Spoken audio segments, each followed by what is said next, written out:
అందరికీ నమస్కారం. అమ్మమ్మ ఆ పిండి ఈ పిండి కలిపి చక్కగా దోశ వేస్తుంది చూడండి.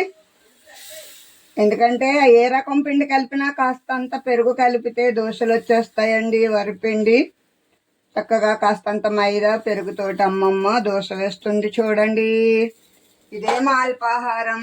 దీనిలోకి చట్నీ ఏంటనుకుంటున్నారా? పుట్నాల చట్నీ చేసిందండి అమ్మమ్మ. పాలు హార్లిక్స్ వేసుకుని కలుపుకొని తాగుతాము. వేడి వేడి అన్నమండి. దానిలో కర్రీ ఏంటనుకుంటున్నారా? పొట్లకాయ కొబ్బరి కర్రీ చేసిందండి అమ్మమ్మ.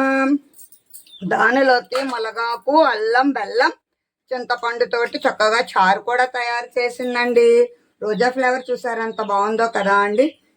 ఎండు అంజీరాలు చక్కగా డ్రై ఫ్రూట్స్గా ఎండు అంజీరాలు అండి. మీలో ఎంతమంది డ్రై ఫ్రూట్స్ వాడుతున్నారో చెప్పండి.